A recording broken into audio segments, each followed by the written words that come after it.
सारू भाई केकरा में डालिए हो सारू भाई केकरा में डालिए हो सारू भाई केकरा में डालिए हो सारू भाई। एके गो पिचकारी ही दू गो भौजाई केकरा में डालिए हो सारू भाई एके गो पिचकारी दू गो भौजाई केकरा में डालिए हो सारू भाई।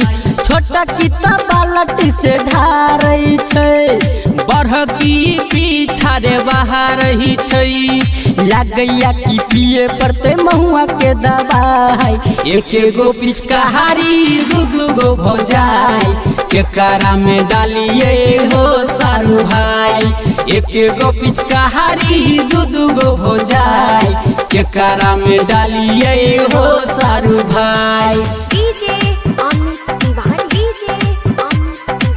अखन अहाँ सब सुन रहल छी मिथिलांचल रिकॉर्डिंग स्टूडियो के शानदार प्रस्तुति।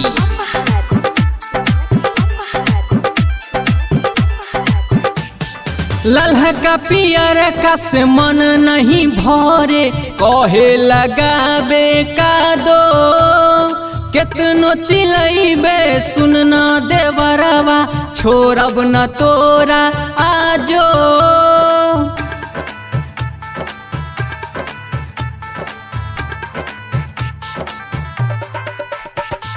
लाला का पियारा का से मन नहीं भरे कहे लगाबे का दो केतनो चिलैबे सुन न दे बरबा छोड़ब न तोरा आजो छोड़ब न तोरा आजो छोड़ब न तोरा आजो।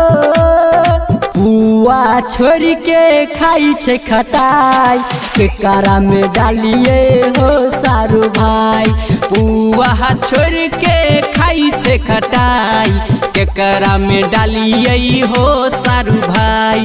छोटकी बालटी से ढहा रही छै बड़की ही पीछा रे बाहर ही छै लागैया की पिए पड़ते महुआ के दवाई एके गो पिचकारी दू गो भौजाई केकरा में डालिए हो सारू भाई एके गो पिचकारी दू गो भौजाई केकरा में डालिए हो सारू भाई।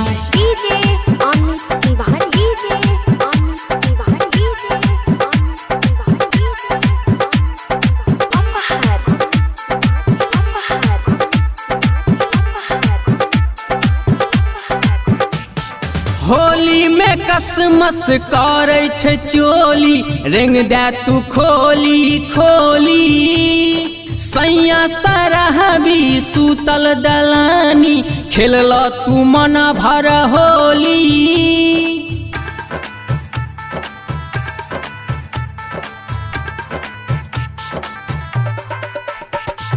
होली में कसमस करे छे चोली रंग दा तू खोली खोली सैया शराबी सूतल दलानी खेलल तू मन भर होली खेलल तू मन भर होली खेलल तू मन भर होली। रंजे राजस चाटिल मलाई एकरा में डालिए हो सारू भाई रंजे राजस चाटिल मलाई केकरा में डालिए हो सारू भाई।